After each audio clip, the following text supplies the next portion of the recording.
কলিবাৰী গেৰেকী মহাবাহু লুইতৰ পাৰত থকা অসমৰ জাতীয় জীৱনৰ এগৰাকী মহানায়ক কলাগুৰু বিষ্ণুৰাভাৰ পবিত্ৰ সমাধিক্ষেত্ৰত দিনজোৰা কাৰ্যসূচীৰে এই দিৱস পালন কৰা হ'ব। তাৰোপৰি কলাগুৰু স্মৃতিজড়িত বাণ থিয়েটাৰ তৰুণ অসম সংঘৰ অভাউসাৰ কাৰ্যালয়তো এই দিৱস পালন কৰাৰ দিহা কৰা হৈছে।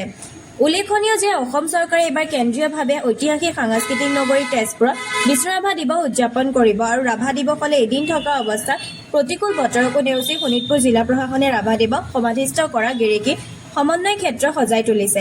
আনহাতে তেজপুৰ ঐতিহ্য সুৰক্ষা সমিতিও দুদিনীয়া বিস্তৃত কাৰ্যসূচীৰে বিষ্ণুৰাভা দিৱস তেজপুৰ আঞ্চলিক ছাত্ৰ সন্থা জ্যোতি ভাৰতী আৰু বিহগুৰি কলা কৃষি সমাজেও দিনজোৰা কাৰ্যসূচীৰে এই দিৱস আড়ম্বৰপূৰ্ণভাৱে পালন কৰিব। এই দিৱসৰ প্ৰস্তুতি সন্দৰ্ভত বিধায়ক তথা কলাগুৰু পুত্ৰ পৃথ্বীৰাজ ৰাভাই সবিশেষ জনায় আৰু নতুন প্ৰজন্মৰ মাজত গণশিল্পী বিষ্ণুৰাভাৰ জীৱন দৰ্শন জাতীয় জীৱনৰ বাবে দি যোৱা অৱদান জনোৱাৰ সুব্যৱস্থা গ্ৰহণ কৰিছে বুলিও জনায়। 20 জুন তাৰিখে কলাগুৰু বিষ্ণুপ্ৰসাদ ৰাভাদেৱৰ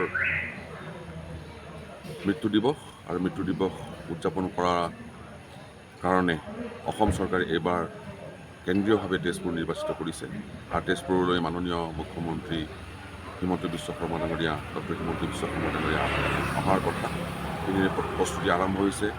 সমাধি ক্ষেত্ৰত বিভিন্ন ধৰণৰ যি আমাৰ কৰিবলগীয়া কৰণীয় আছে এই সকলো প্ৰস্তুত কৰি তোলা হৈছে আৰু বতৰ অলপ প্ৰতিকূল হোৱাৰ কাৰণে অলপ অসুবিধা হৈছে, তথাপিও আমাৰ যিসকলে কাম কৰি আছে কাম সম্পূৰ্ণ কৰিব আৰু দৰং মহাবিদ্যালয়ৰ প্ৰেক্ষাগৃহত মূল সভাখন অনুষ্ঠিত হ'ব আৰু মূল সভাত মাননীয় মুখ্যমন্ত্ৰী ডাঙৰীয়া উপস্থিত থাকিব।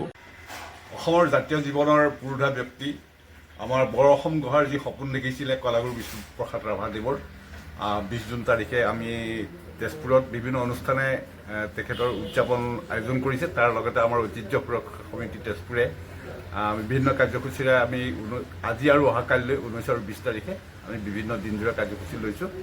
আজি আমাৰ দিনত চিত্ৰাংকন প্ৰতিযোগিতা আছে আৰু অহাকালিলৈ আমাৰ মূল সভা হ'ব। তাত আমি বিভিন্ন দিশত অগ্ৰণী বা সেৱা আগবঢ়োৱা ব্যক্তিক আমি সম্বৰ্ধনা জনাম আৰু আমাৰ নৱপ্ৰজন্মক আমি তেখেতৰ যি প্ৰতিভা সেই প্ৰতিভাৰ বাৰ্তাটো কেনেকৈ লৈ যাব পাৰোঁ তাৰ কাৰণে আমি প্ৰচেষ্টা লৈছোঁ আৰু তেখেতক আমি কলাগুৰু বিষ্ণুৰাভা কলাক্ষেত্ৰৰ নামত আমি আৱৰ্তিত ভূমিত এটা উত্তৰ পূৰ্বাঞ্চলৰ গোটেই ৰাজ্যসমূহ সামৰি আমি যাতে তেজপুৰ সাংস্কৃতিক নগৰীখনক আমি আৰু এখোজ আগুৱাই লৈ যাব পাৰোঁ তাৰ এটা প্ৰচেষ্টা ঐতিহ্য সুৰক্ষা সমিতিয়ে লৈছে।